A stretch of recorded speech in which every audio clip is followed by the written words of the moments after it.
Alright, what's up y'all, it's Lake2 here. As you can spot out today's video, why you should never give up in Pokemon Champions. A bit of a generalized topic, to be fair. I know a lot of the stuff we've been doing is just about the Paris Trap, but this is truly just about the demeanor and the mindset on this video game. At the end of the day, this is a competitive game. If you're not here to compete, it is a little bit of an off-putting kind of, mentality to have. However, I'm here to talk you guys off the cliff a little bit, if you will. So, I know some of you guys might get very frustrated playing the game. You might just be like, wow, of course this guy's running this garbage moveset that no one else does, and it just caught me by surprise. Wow, this guy just made a terrible play. Or, wow, of course my team is getting countered by the type of squad that I'm bringing in. Like, I have this one glaring weakness that I know I have, and of course I just keep matching up against teams like that. The thing is, this game is never truly over, and it's never truly as doomer as it sounds or seems in every case, but you really just got to keep your mindset right when you're playing this stuff. So already I'm like, wow, okay, so we got Aerodactyl, Incineroar coming out here on the leads. This is like truly not something I really want to see that much, considering Aerodactyl is one of those really fast rock slide flinchers. That's the type of stuff that I really do get fed up with on the game too, is just, the hacks and stuff. Like, I'm here to rant myself as well. I'll let you guys in on my side of it as well, For instance, the type of stuff that frustrates me is a lot of people have been running spread damage stuff with like a flying type next to Garchomp, right? Whether it's Tyranitar, or not Tyranitar, my bad, Charizard, Aerodactyl, Rotom with his Levitate. Rotom equals best synergy for Garchomp anyway because it can discharge next to Garchomp spamming Earthquake, and they both hit spread moves. It's honestly kind of brain dead, all things considered, Whereas I'm playing a playstyle that I'm not trying to glaze myself, because obviously I understand it is a complex playstyle. It's a lot harder to run than just spread moves everywhere. When I got into VGC for the first time, I picked up Psy Spam, which is by far the easiest playstyle in the game, as long as there's not dark types on the squad. You just, have Indeedee with Psychic Surge, and then you just start clicking Expanding Force on everybody, and it'll just be spread damage that can just destroy everything, So, not only that, but Psychic Spam also just stops priority moves from happening too, so it can stop Sucker Punch and Shadow Sneak, your couple of weaknesses on the Psychic terrain. I'm glad it's not in the game right now, because it is pretty brain dead, all things considered. And at the end of the day, Pokemon can be like that, man. It's just truly this is a game full of strategy, but at the same time, you have to kind of counterplay a lot of the brain dead stuff by what you put on your team.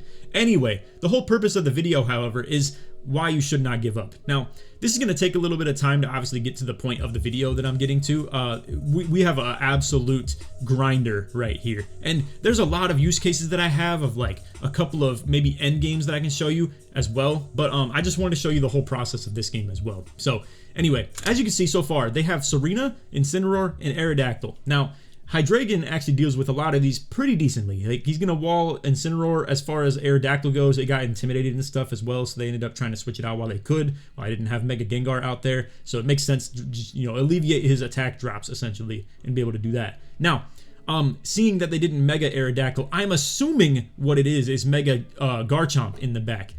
I assume, right? You're just going to have to use your brain and be like, all right, they don't have anybody else on the team that's threatening Mega, so it has to be Garchomp in the back. So the whole rest of the game, I'm going to account for that, And a lot of the stuff that I'm talking about in the video, again, is going to be me talking about how you can play into all this stuff that you think the opponent's going to do, and what makes sense, all the common sense of things, and try and do things like it's calculated. Almost play it like it's a single player video game, like you do in a Nuzlocke, right? And try and make sure that if everybody's going to do the right play, that you counterplay the right play. However, it's not always like that, And as you can see, Serena with White Herb, it's what do you run that needs a White Herb, bro? It's just I guess simply put, it's just to be able to be, anti-intimidate, which, again, it's a really good counterplay to Incineroar. I mean, as you can see, triple Axle into our original Dragon slot right there would have been devastating. So, Serena, quite the nasty Pokemon. I think it's a sleeper too, and I can respect that too, right? I can't come out here and hit Fake Out, and then it also stops the Intimidates, and then it also runs Low Kick as well, is what I end up seeing.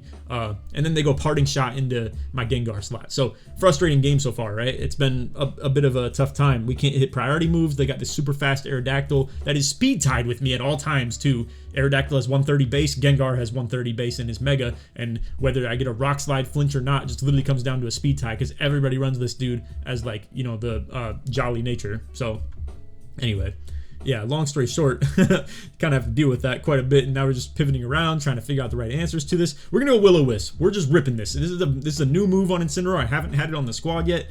To my knowledge, I think I wall Serena. I'm like, okay, we got probably Power Whip or something, or Drop Kick something like that. You know, plus like the triple axle that I've seen.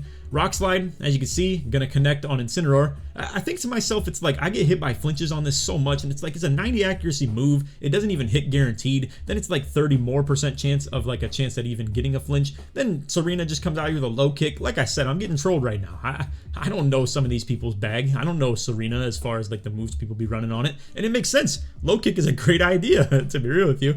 Now I'm schooled on it, and that's the other thing about this game. It can be very like teaching, opportunities. Like you just truly will just run into being humbled on this game a lot by things you didn't know before. And let me tell you guys, I've spent thousands of hours playing things like Nuzlocke, things like Pokerogue, learning people's movesets, learning their abilities, like, you know, endless hours on Pokerogue. I have like every achievement on that. I have no life this Pokemon stuff hard, and there's a lot of stuff that I don't even know. To be fair, I did take quite a break between let's say like 2008 probably, and then all the way to like 2018, so like about a 10-year break, all things considered.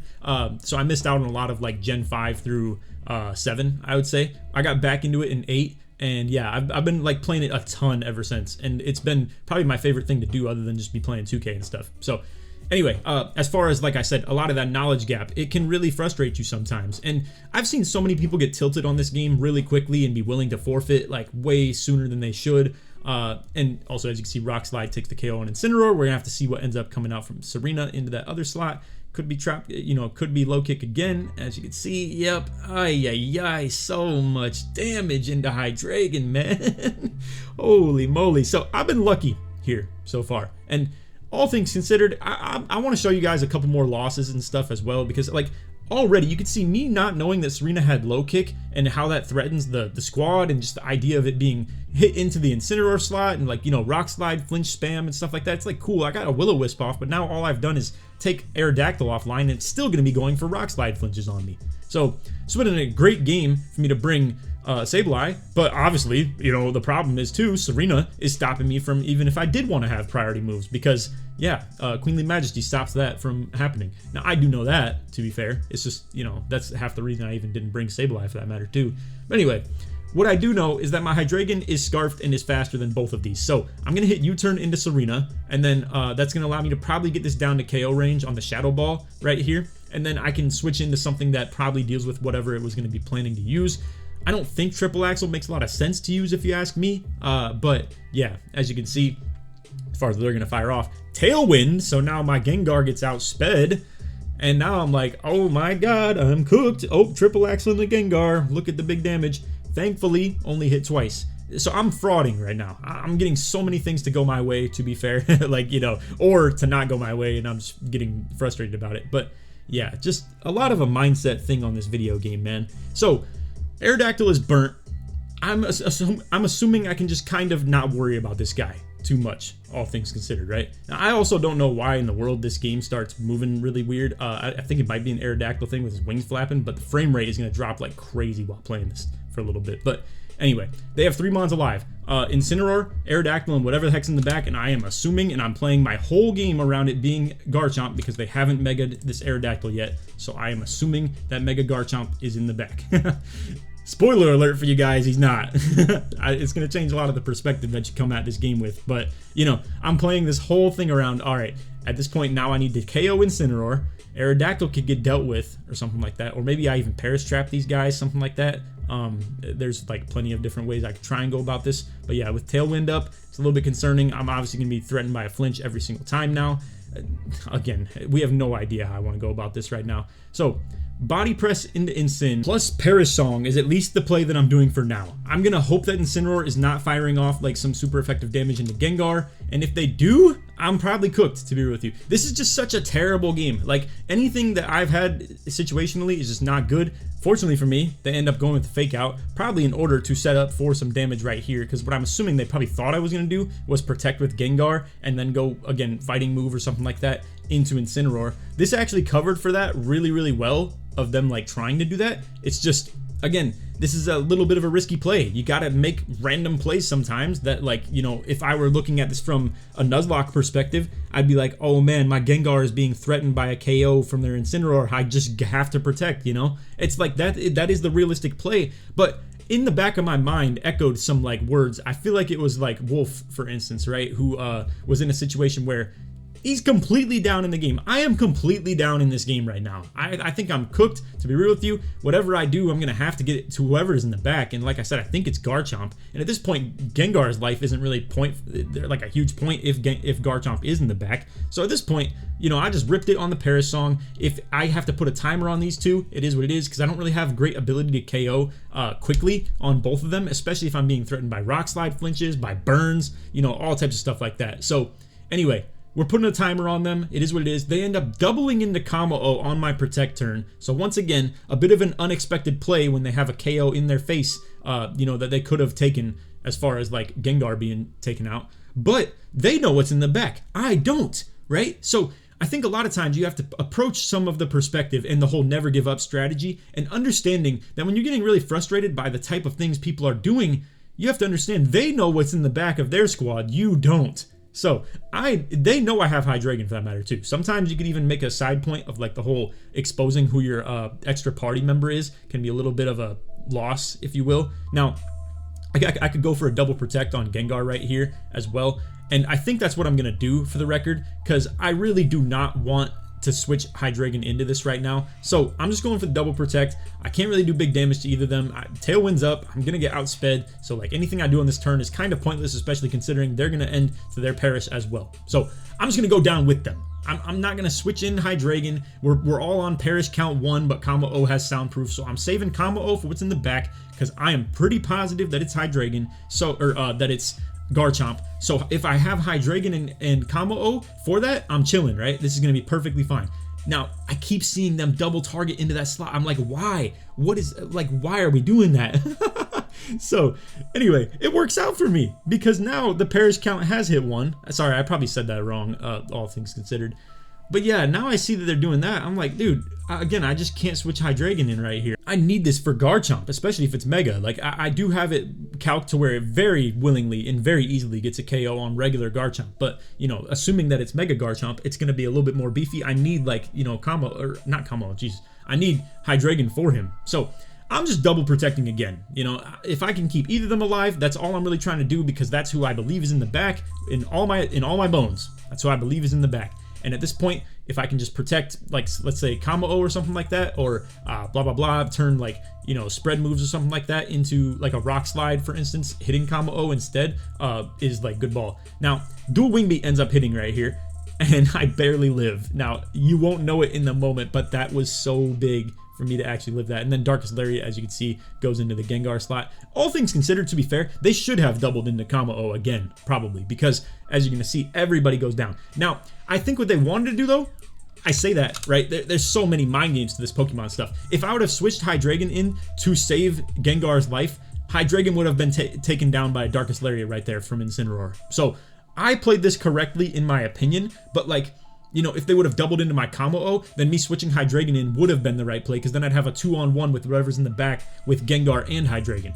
But turns out you're going to see an absolute Hail Mary of a game right here, and why you should never give up. And this is the whole point of me making this video. I see Kingambit. What in the world are they doing having Kingambit as their 4th? They didn't even bring a Mega to the game, bro. Are you kidding me? So now I'm cooked. If I hit Draco, I'm not doing any damage, you know, from Hydreigon. And then if I hit Body Press, Sucker Punch is going to get a KO on me every time. Mind you, my Protect count is at 6. Keep that in mind, because I wasn't thinking about that in the moment. But, yeah, I'm like, do I go, I'll go Body Press, you know, right now in Draco and hope for a crit or something like that. But then I'm like, no, it's such an obvious play to go Sucker Punch into Kommo. It just makes all the sense in the world. So what if I just go Draco right now and I just fish for some crits? I'm just going to try and get crits with Hydreigon and keep on firing this off until they actually, like, you know, I'm just going to be a nuisance to them, essentially, is what I'm going for here. So keep in mind, this is how the game's going to go.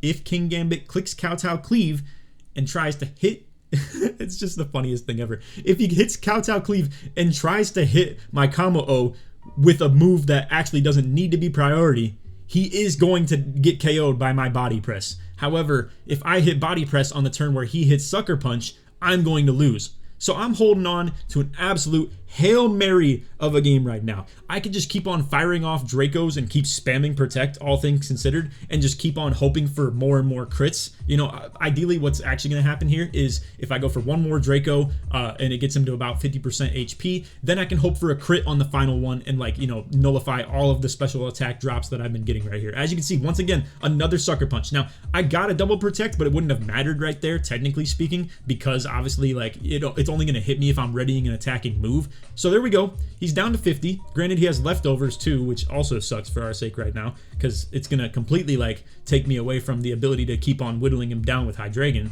But yeah, we're in a terrible spot now. I'm just going to keep spamming Protect and just hope that he keeps on going Sucker Punch. Really? Like, I just want to be a thorn in his side right now with Hydreigon, and I'm letting him, he has all the pressure on him to make the right play. Now, of course, I get a triple Protect with Combo O. It didn't even matter for any of these because he clicked Sucker Punch on all three of them. So now, after I have triple protected and it's worked every time, he knows that pretty much I'm, like, destined to fail now. At least I think that's how it works. To be fair, I don't actually even know that. Like, can you even quadruple protect? Is that even possible? Or is it just going to fail no matter what? Because, yeah, it should fail no matter what, probably, right? Because if I were to hit it four times, I assume you just can't. But, like, if you hit it again, that doesn't mean you're guaranteed to, like, reset your protect turns. So I think he just thinks that it's free at this point. And if that were the case, low-key, he should have just kowtow cleaved, to be fair. But then that means I would have also been able to hit the body press. So this is all a game of chicken at this point.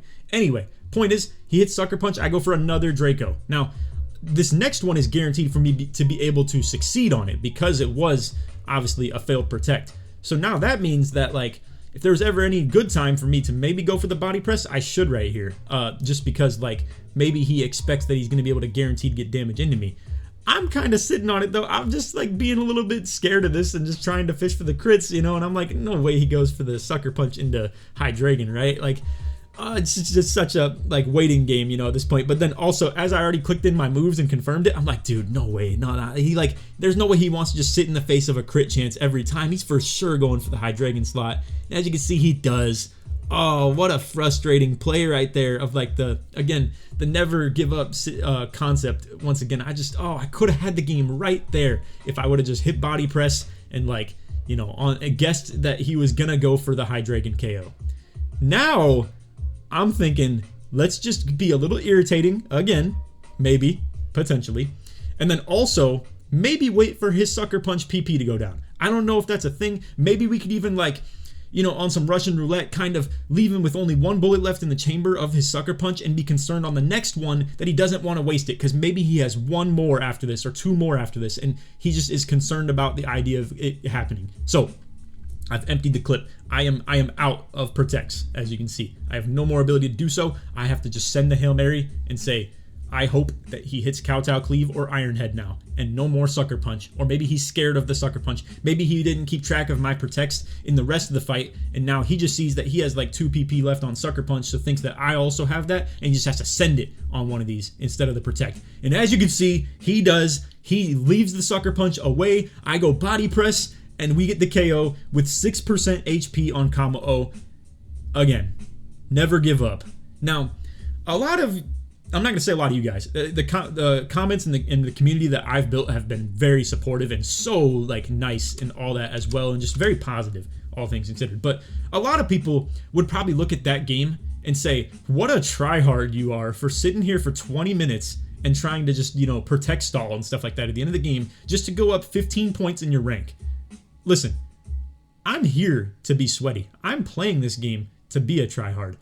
I'm trying to win every single game I play, and if you're going into it without that mindset, then you might as well just be in casual mode, you know what I mean? Or like the unranked, whatever the heck it is. Like, the point is, I'm trying to climb, and I'm trying to do whatever I can to win. I'll stall out a game at the very end if it means that, like, you know, we tie instead of me lose. I'll stall out the end of a game if it means that they're going to lose because of their timer, and I have more, or something like that. You know, like, I'm at the heart, I am a tactician. For those who are new to the channel and don't know that I have a 2K channel, essentially my background is a lot of sports and stuff like that, and I want to be a coach when I get older. I'm 27 right now, and when I get done with, like, you know, whenever the YouTube phase is over for me, whether it's 2K or this Pokemon stuff, and I'm like 35 years old, 40, something like that, I want to be a coach. And as a coach at heart, I want to really like stretch the rule book as much as possible. I want to do whatever I can to get a win, and I don't care how much it offends the opponent. I literally do not care. So anyway, all that to say, that was a long game. That was a Hail Mary of a game that I'm sure by somewhere in here, I probably had like a 1% chance to win. And that's even like, you know, all of this was to set up, obviously, like I said, you know, I thought that I was making a good play right here. You know, when I get all the way to this point and I'm like, okay, Kamo-O's alive. Even if Kamo-O did go down, I still would have had a Scarfed Hydreigon against their Mega Garchomp, and I'm very likely to get that win and that KO. 90% chance of a Draco landing on him. Little did I know, my actual chances to win this were like 0 probably, or like 0.1. I probably needed exactly this to happen, you know? Like, and the realistic sense of this thing, I just kind of left this guy, you know, scrambling for an answer and just an idea of like what to do right here. And, you know, as the clock just keeps on winding down and you get tired of hitting the same thing over and over again and you just aren't sure what to do with that.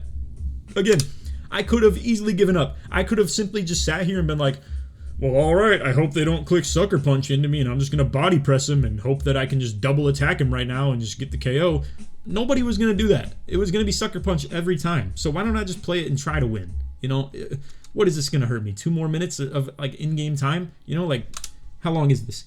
I got 4 minutes until the game actually ends. Like, that's 4 minutes of my life that I don't mind spending in an attempt to do a really cool thing and try and win the game. So, again, my point is that I don't think anybody should ever give up while like doing anything and like, you know, just to simply back down and say it's over when it's not actually over. I can see an out. I can see a way to win the game right now. It is simply for me to hit body press when he doesn't hit Sucker Punch. That is literally all I have to do. So if I can find that out, that's all it takes. Or also that I'm fishing for the crits too with the Draco. So that was still even like a possible play too. But anyway, point is, that's just my mentality on the game, and you guys will see that out of me pretty much every time. The only time I'm going to forfeit is when I truly, truly in my bones believe it's over, with no doubt in my mind, and I'm just going to get on to the next game. Now, again, it is very easy to be a doomer on this game. It's very easy to get tilted and like, you know, be frustrated and stuff like that. But at the end of the day, that's also the concept too. You know, with this team right here, right, with the Paris Trap, it can be very frustrating at times. Giving up on the concept itself is also possible, you know, for me to just be like, man, everybody else is just spamming spread moves this, spread moves that, you know, or like a rain team this, rain team that. Everybody's got these meta teams that they just load up on and like, you know, I just sit here and think in my head in such a negative connotation, how could you even have fun doing this stuff like that? You know, how are you not having fun building your own unique kind of concept or playing some off-meta stuff? The truth is that's just not how everybody ends up having fun. Some people have way more fun winning than doing things their way while also winning is kind of the point. So, as for me, I would say the never give up mentality is also on my Paris Trap team. Again, this stuff can be really hard. I've spent hours and hours and hours calcing things, trying to figure out who lives what, you know, what gets KOs guaranteed, stuff like that. Who do we add as our final member? Where are we exposed as far as the squad goes? At the end of the day, I'm having so much fun trying to build around this team and try and do something my own way and like really just not give up on that. And, you know, I've fluctuated up and down here and there. I was once at 2,000 elo, you know, at one point in time, and was really like, actually, that is crazy too, because I was like so much closer to this than I ever thought at one point. And then I had a huge losing streak. I could have given up on the team, and, you know, I could have just came to you guys with some doomer video of like, Paris Trap is too hard. I'm going to give up on it, and I'm sorry for those who have been, you know, paying attention and watching this stuff. I'm sure a lot of you guys have fun with this, and just as I do as well. And it will come with its losses. It will come with its cold streaks. It will come with its sprees of losing, you know, guaranteed it will. Because I'm sure a lot of these top 300 players, chances are, none of them are running Paris Trap. I mean, even Wolfie is currently not, for that matter, too. I don't know. Yeah, he's at 15. And yeah, even Wolfie, the Paris Trap man himself, isn't currently. But I find it fun. He finds it fun. I'm just trying to, like, you know, do what I can to, like, push through really hard and make this strategy work in this elo. So that's my never give up mentality. Now, I will, just so you guys know, pivot into other strategies pretty soon at some point, because I do have a couple of other really cool ideas that I actually kind of want to do. And remind you guys, I've actually never done Paris Trap before this year. Before the year of 2026, I've never even tried Paris Trap. And before 2 months ago, I never even like, yeah, tried the concept itself. So a lot of this I'm brand new to as well. It's just that I was watching Wolfie and like, you know, picked up a lot of the ideas, and then I started building the team around it, started thinking who are good mons in specific for this squad. And yeah, long story short, I have really picked it up and loved it as well. So I will not be giving up on it ever, probably, but I do kind of want to veer into different content just so I can kind of have fun with different video concepts as well. So if you guys are interested in stuff like that, feel free to let me know also. But yeah, teams like this one that I'm going to show you right here are ones that I'm pretty interested in trying out. This is also some off-meta stuff. I mean, how many of these mods do you see popping up in every game other than for Rigorath? But yeah, a couple ideas, right, of just things that I want to run. The movesets aren't set in stone at all yet. If anything, they haven't even been touched, because why would I run Hydro Cannon? You know, it's just, I've been waiting on spending my VP on stuff like that. But anyway, point is, I just wanted to show you guys that game of like really the grit of just like trying to fight through that. And you know what? Let me pull up one more, the end of a game real quick. All right, so here we are. This is a very tough squad for me to match up into. Again, we have Volt Switch Rotom, we have Parting Shot Incineroar, we have Garchomp, Kingambit, Aerodactyl, Mega Frostlass. This is all very concerning, you know? So I am going to fast forward through this game a little bit because I do still want to get to the concept of the video more than anything. But as you can see, they lead Garchomp, Rotom. I'm like, okay, here we go. Earthquake, Discharge spam, you know, simple as that. Blah, blah, blah. Just try and work our way through that. End up disabling stuff. I'm going to just skip to the part of the game that, like, I actually want to show you guys. So, they go with the Mega Frostlass right here. And then I am going to protect Kamo-o. I am trying to purposefully lose Incineroar right here and have him just get KO'd, because I don't want to switch anything in. However, I don't want, you know, let's say whatever I do end up getting switched in on to like get KO'd essentially, right? So we're staying in on Incin. I get froze. I'm like, you got to be kidding me. Are you for real? Like, I could have, you know, been threatening some damage into at least Frostlass. They go low kick, so it's like I didn't even get targeted technically. So the protect on, well, the protect on combo was still, there was a point by avoiding that blizzard. But anyway, now it's like, where do we even go from here? I got 4 Mons alive. You know, these guys are cooked. I did really good at getting Rotom, Garchomp out of here and keeping Gengar safe, and then having Sableye still live, you know, and now I have the ability to, like, let's say set up a Paris Trap if I could have got something off, or if I can get in on, let's say, Sableye again, I could disable the Shadow Ball and then boom, like set things up. Or disable Blizzard and like enable Kamo-o to just simply get the KO on Kingambit. Well, now I'm kind of cooked because, you know, I'm going to have to sacrifice Sableye or something like that, while also just kind of staying in here and firing off damage or something like that. I can't even hit Snarl because I'm going to boost up Defiant Kingambit. So I have to take the Blizzard with Kamo-o instead of like switching somebody in, as you can see. That's awful. First of all, then Incineroar doesn't even get KO'd. I go body press into Kingambit. This man is Choppleberry. And I'm just so trolled right now, you know? Everything is just so ugly as far as like a way to, you know, execute the way I want this game to go at the end. So, Kingambit goes Iron Head. He's going to end up taking the KO on Kamo-o. And now, as you're going to see, Incineroar is still in here as well. Now, what do we do with that? So, a couple of things that I think my win condition is now. I think my win condition is that I go in on Gengar, we protect Gengar, and then can simply just, you know, survive, I guess. Look at how fast this game turned, by the way. It's actually crazy. Like, I thought I was in a good spot, and then the freeze on Incineroar simply just cooks me, right? Now, I could have raged and just, like, you know, forfeited at that point right there, but there's still so much more game to be played. Now, protect on Gengar, and then I hope that Incineroar gets KO'd. At this point, I'm just firing off whatever the heck we can even possibly do. You know, Defiant Kingambit, whatever he is, he's going to get a KO regardless on whatever the heck I got out here. Gengar, Sableye, anything like that. So, to hit like a Snarl, it's not even a big deal at that point. It doesn't even really matter. So, let's just keep moving. If we can maybe even get a drop on Frostlass HP and, like, you know, special attack, I think that's cool anyway. So, just want to at least be a thorn in the side of them if they didn't get any damage at all into Incineroar. They do hit the Blizzard, so this is going to get a KO on Incin. Now my win condition is somewhat improved. So, I can get Sableye in on the next turn and fake out Kingambit to make sure he can't do any damage while I'm still firing off, like, you know, let's say a Shadow Ball into Frostlass and hope that I get the KO. As long as it's not invested into bulk, I will get the KO. We've calced stuff like that, obviously, you know, so boom. This is our win condition now.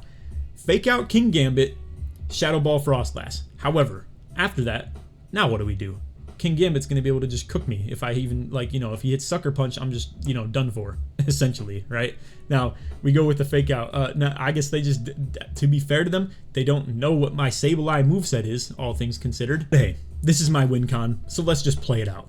Fake Out King Gambit, Shadow Ball into Frostlass. Let's see it. King Gambit was indeed readying Sucker Punch, by the way, because he went before my Gengar, so boom, that was Sucker Punch. We get the KO on Frostlass, but again, now what? It's a little bit tough, because obviously, you know, with Sableye, I can't really hit Disable on him or Encore or anything like that, you know? I can't disable his Sucker Punch because he is a Dark type, you know, it's just not going to work that way, and then they forfeit.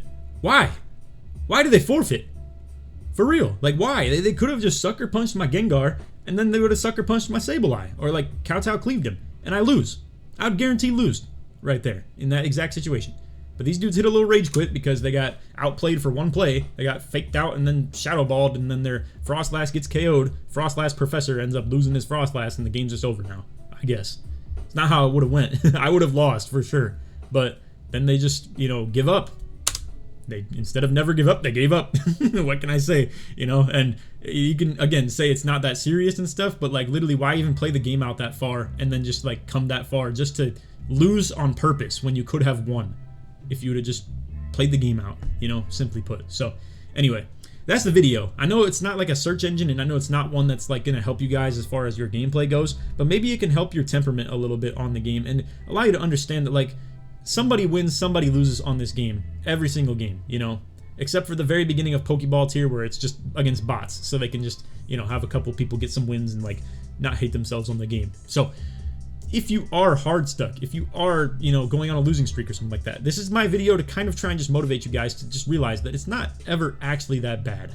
you can keep going, and just as long as you don't give up in the game as well, then hey, I think you're winning in that regard at the very least. To just at least put your best foot forward at all times and like truly just enjoy the idea of like playing hard. You know what I mean? That's at least my ideology on how I like to go about that. But anyway, that's all for video. I hope you guys enjoyed this one, or at least like took some motivation out of it as well.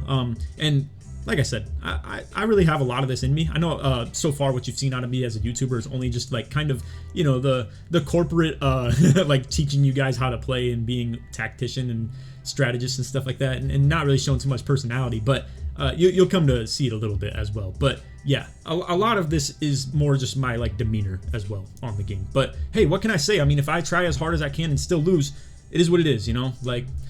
And unfortunately, when it comes to this play style, you might run into that sometimes as well. You might just run into hard counters and matchups that you just don't play well into, or you might have made a mistake that ended up cooking you, and that it just comes naturally. You know, it's a very tactician play style. It's a very tactical play style, I should say. So anyway, that's all for the video. If you made it to the very end of this one, that was quite a yap sesh, but like, if you did make it to the end, you want to share that you actually like, you know, took the message from this, and you know, want to show your support, you made it all the way through to the end of the video, put never give up, or you can put NGU or something like that in the comments. Show your support that you made it all the way through. And yeah, I don't know, just let me know if you can take this sentiment and actually like apply this to yourself. So anyway, it's all video. If you guys want to drop a like, feel free to. Sub if you're new, turn on the noties, all that good stuff. And other than that, take it easy, man. Peace.